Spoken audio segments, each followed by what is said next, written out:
Laughing, my mom called me a loser and said, "Is it hard for you to give cash to your sister to buy a house?" I smiled.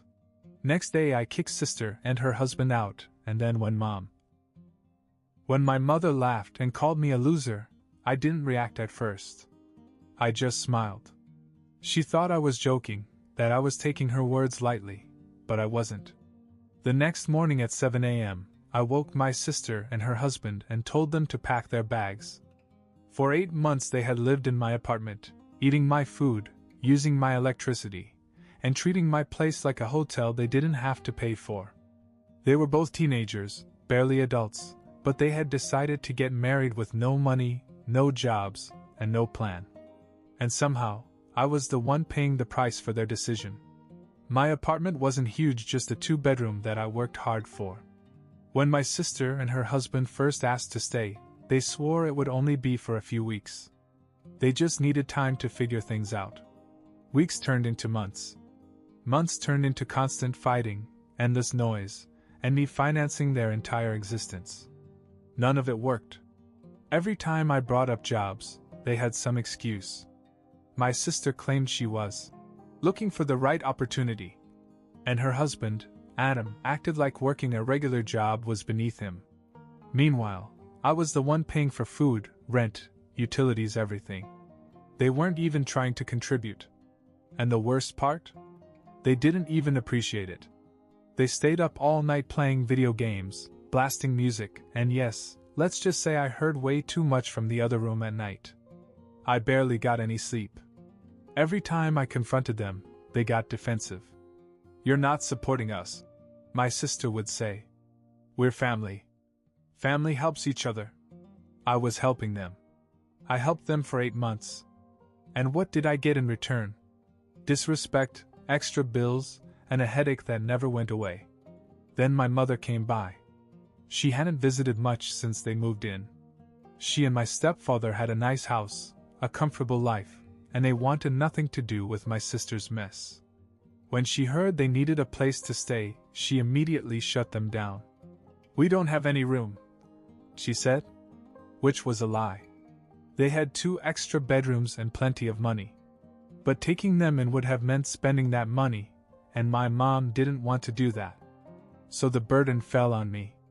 That day, she sat on my couch, sipping the coffee I made her, in the apartment I paid for, and she had the nerve to laugh at me.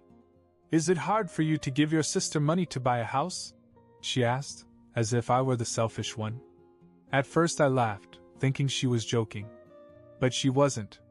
She actually thought I should take my savings and give it to my sister and Adam so they could buy a house. Not a rental. Not help with a down payment. A full house. I just looked at her, waiting for the punchline. But she wasn't kidding. "You're her brother," she went on. "Why would you want her to struggle?" That's when it hit me she really didn't see a problem with it. She thought my whole purpose was to make her life easier. She didn't care how much money I had spent on them, how exhausted I was, how much they were ruining my life. I smiled and told her she had to go. The next morning, at exactly 7 a.m., I walked into my sister's room and turned on the light. "Wake up," I said. "Start packing." They sat up, half asleep and confused. "What?" my sister mumbled. "You're moving out," I said. "You're going to Mom's." At first they laughed, as if I was joking. But when I didn't laugh back, their faces changed. My sister immediately became defensive. "We can't just leave. Where are we going to go?" "I just told you. To Mom's." She looked at Adam, who was rubbing his eyes as if this was all just a bad dream. Then back to me. "She doesn't want us there." "That's not my problem," I said. She started begging, saying they just needed a little more time. I didn't care. Adam tried to act tough, but I quickly shut him down. By noon, they had packed their things into the car I had bought for them, and we were on our way to our mother's house. What happened next? Let's just say my mom was less than amused when they showed up on her doorstep. I pulled up to my mom's house, parked in the driveway, and turned off the engine. My sister and Adam sat in the back seat, quiet for once. I guess they were still hoping I'd change my mind. I didn't. Go ahead, I said. They didn't move. My sister crossed her arms. She's not going to let us stay here. I shrugged. That's between you and Mom. Adam looked angry, but what was he going to do? Complain? I had fed them, housed them, even bought them this damn car. And how did they repay me? By doing nothing and treating me like I owed them more. I grabbed their suitcases from the trunk and set them down by the front door. Then I rang the doorbell. My mom opened the door, took one look at the suitcases, and then at me. "What's this?" she asked. I smiled. "They need a place to stay. Like you said, they're young, they shouldn't be struggling, and family helps each other, right?" My sister and Adam stepped forward, giving her their best pitiful looks. "Mom, can we?" "No." She didn't even let them finish. My sister's mouth fell open. "What do you mean, no?" "I mean no. You're not staying here." Adam ran a hand through his hair. "Where are we going to go?" Mom sighed, as if this was somehow my fault. "Kyle, take them back. You know they can't stay here." I laughed. "That's not going to happen. You can't just leave them here." "I sure as hell can. They're your problem now." Then something happened that I didn't expect. My stepfather, Mark, walked into the doorway behind her. He looked at the suitcases, then at my mom, then at me. "Why can't they stay?" he asked. That shocked everyone. My mom turned around as if she had just been betrayed. "What?" "They're your kids," he said. "We have the room. Let them stay." My mom looked like she was going to strangle him. "Mark, you don't understand, Dash."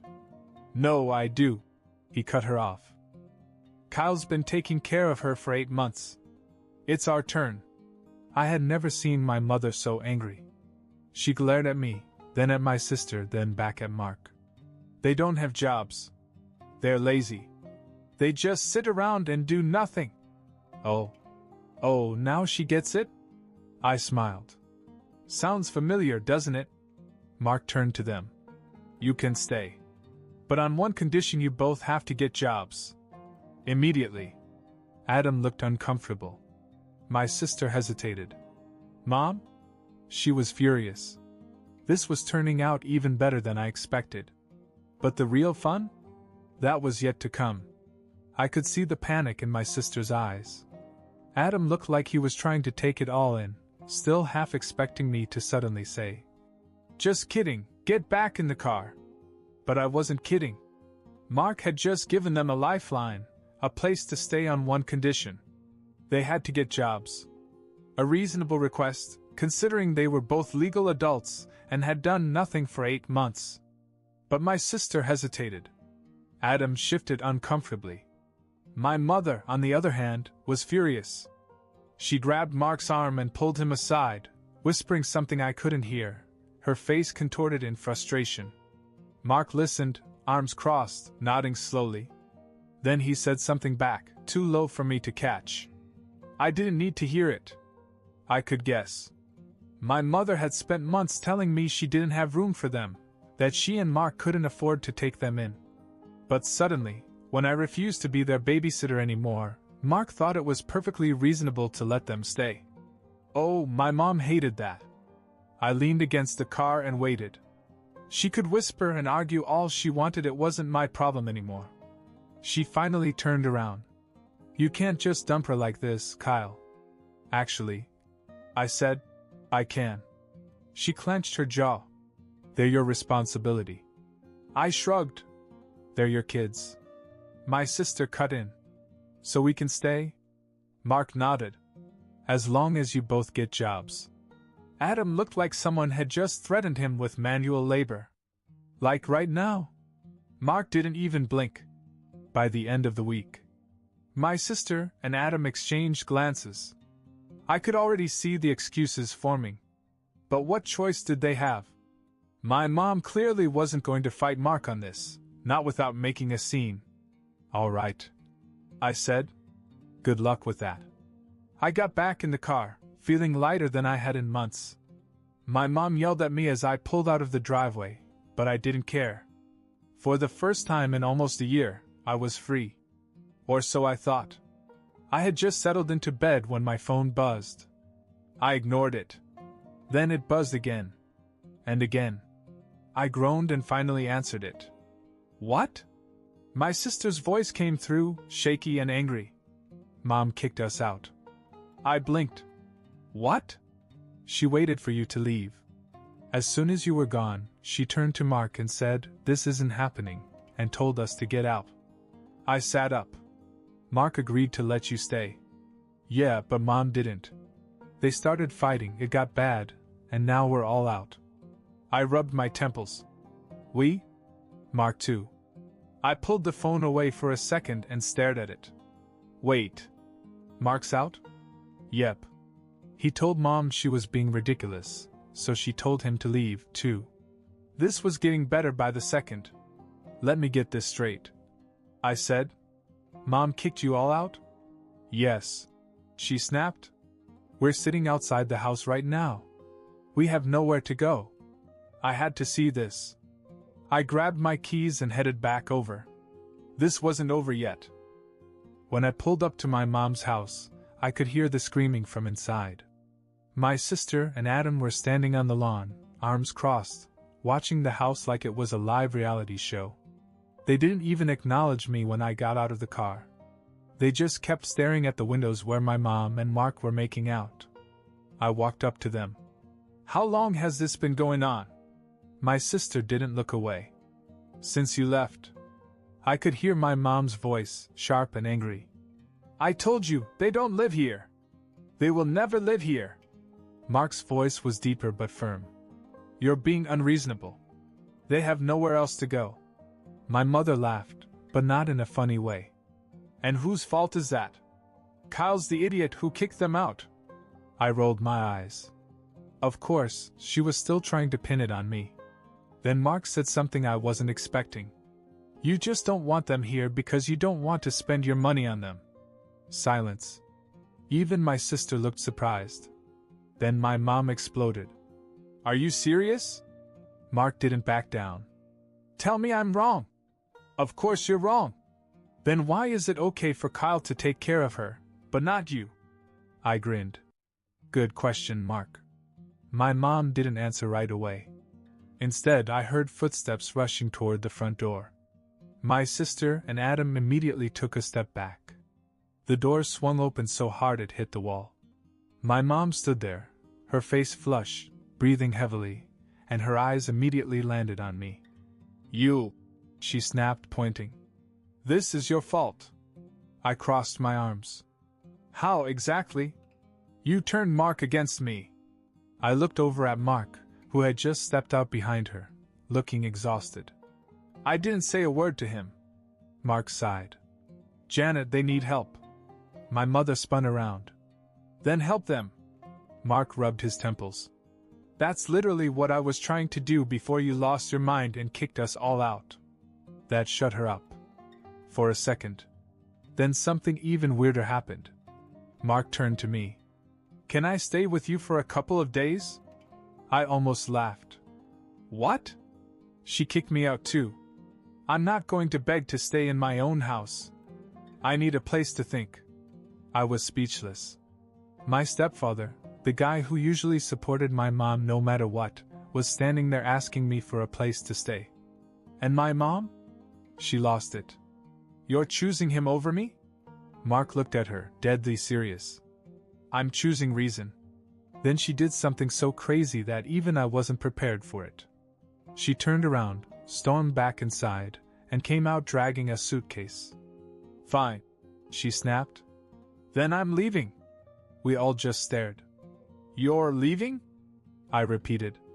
She huffed. I'm going to my sister's. Because no one in this family appreciates me. Then she threw her suitcase in the trunk of Mark's car, got in, and drove off. We all stood there stunned. My sister was the first to speak. So, what now? Mark sighed. Well, I guess I need a ride. Mark sighed and rubbed his temples. Well, I guess I need a ride. I was still processing everything. My mom had just left. She packed a bag, got in her car, and drove off like a rebellious teenager running away from home. "Are we really going after her?" I asked. Mark exhaled. "Yeah. If we don't, she'll just drag this out even longer." I didn't argue. At that point, I just wanted the night to end. We got in my car and drove to my mom's sister's house, which was about 20 minutes away. The whole drive, Mark didn't say much. He just stared out the window and shook his head from time to time. "Are you okay?" I finally asked. He let out a dry laugh. "I married a crazy woman." I grinned. "Took you long enough to figure that out." He shook his head. "I knew she was dramatic. I just didn't think she'd go this far."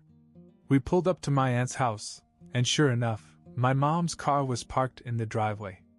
The porch light was on, and through the window I could see my aunt sitting with her, probably listening to her rant about how everyone had turned against her.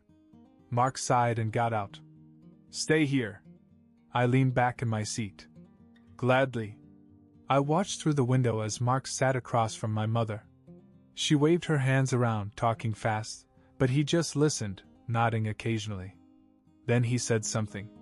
And just like that, my mother froze. She stared at him, blinking. Whatever he had just said had completely thrown her. I sat up, trying to guess what it was. Then, slowly, my mom leaned back, arms crossed, and for the first time, she looked nervous. A few minutes later, she got up, grabbed her purse, and walked out the front door calm, quiet, completely different from the person who had stormed out an hour earlier. I rolled down the window as Mark followed her out. "What the hell did you say to her?" He opened my car door and grabbed his wallet from the glove compartment before heading to her car. "Told her if she ever pulled a stunt like that again, I'd cut her off from my business." I blinked. "Wait. What?" Mark owned a construction business. A successful one. My mom didn't work, had no real income, she just spent his money. I laughed. "And that worked?" He nodded. "Like a charm." My mom got in her car, and for the first time, she didn't even look at me. She just started the engine and waited for Mark. He turned back to me. "Thanks for the ride. Go home, Kyle. Get some sleep." I watched as he got into the car with her and drove off. I had expected a big fight, screaming, maybe even another dramatic exit. But no. Just a single sentence about money, and suddenly my mom was the calmest person in the world. Shaking my head, I got in my car and drove home. After all, I was finally free of this mess. Or so I thought. I was free for the first time in months. No freeloading sister. No freeloading brother-in-law. No constant arguments about money, jobs, or responsibilities. My apartment was quiet. Peaceful. Then one night my phone buzzed. "Asias, Mom's unbearable." I grinned. "Me, you just figured that out?" "Asias, no, I mean, like, it's bad. She complains all the time. She keeps saying we're ruining her life." I laughed out loud. Oh, how the tables have turned. Me, and yet she said I should have bought you a house. Asias, yeah, well, now she wants us to move out. That got my attention. Me, already? It's been, what, a week? Asias, yep. Me, what does Mark say? Asias, he's not having it. He keeps shutting her down. It's kind of hilarious. It actually surprised me. I assumed that my mom would win eventually, that she would throw enough tantrums until Mark would cave. But apparently he stood his ground. I figured that was the end of it. But then, a few nights later, my phone rang. "Mark." I frowned as I answered. "What's up?" Mark let out a tired sigh. "Come over." I blinked. Why?" "Because your mom is losing it, and I'm going to put an end to it. For good." As I pulled into the driveway, I could hear my mom screaming from inside the house. I walked in to find my sister and Adam sitting on the couch, looking like they had just been lectured to for hours. My mom was near the kitchen, pacing and waving her arms dramatically as she ranted. "They eat everything," she snapped. "They don't clean. They're loud. They don't contribute. They sit around all day and do nothing. I couldn't help it. I laughed. Out loud. She turned on me. Oh, you think that's funny? I nodded. Oh, I know it's funny. Her eye twitched. You're ruining my peace. I looked at my sister and Adam. Sound familiar? Adam had the nerve to look offended. My sister crossed her arms but remained silent. Then Mark walked in. All right, that's enough. My mom turned to him. Enough? You don't have to deal with Dash. Janet. Shut up. The whole room fell silent. I swear, even my sister's mouth fell open. My mother looked stunned. Excuse me? Mark didn't flinch. I've had enough of your whining. Either you accept that they're staying or you leave. She blinked. What? You heard me, Mark said. You don't want them here? Fine. You go. My sister whispered. Oh, damn. My mother scoffed. You're not serious. Mark crossed his arms. I am. You let Kyle struggle for months, telling him he had to help them. But now that it's on you, suddenly you can't handle it? My mother turned red. That's exactly what's happening. He cut her off. You thought Kyle owed them something, but you don't? I had never seen my mother speechless before. But she stood there, mouth agape, trying to find a way to argue. Mark sighed and rubbed his temples. Kyle doesn't owe anyone anything. And honestly, neither do I. That last part surprised me. Mark looked at her seriously. If you keep this up, I'm done. That means no more support. No more money. No more anything. My mother froze. I suddenly realized why Mark had called me here. He wanted a witness. Someone who would see him finally put her in her place. You wouldn't do that, my mom whispered. Mark just looked at her. Try me. Silence. Then, for the first time in her life, my mother backed down. She swallowed, folded her arms, and sat down on the couch, staring at the floor. Fine, she muttered. Mark turned to my sister and Adam. You two get jobs. Right now. Otherwise, you're out. They nodded immediately. No excuses. No arguments. Mark sighed and patted me on the back. Go home, Kyle. You're done with this mess. And just like that, I was. I walked out feeling something I never expected. Respect for my stepfather. And as I drove home, I realized something even better. For once in my life, my mother wasn't in control. Update. Well, things took another turn. I was finally enjoying my peace, thinking everything was settled. But then my sister called me last night whispering. Apparently my mom tried to kick them out again while Mark was at work. Told them to pack their bags and figure it out. But here's the best part. Mark came home early. He caught my mom in the middle of a tirade, standing over their half-packed suitcases. He lost it. Told her, You pulled that crap again, you're the one leaving. And guess what? She actually stormed out. Grabbed her purse, got in the car and drove off. My sister has no idea where she went. Mark just sighed, made himself a drink, and told her to ignore it. So yeah? My mom basically left her own house in a rage. Not my problem though. I'm just sitting here with popcorn, waiting to see if she crawls back.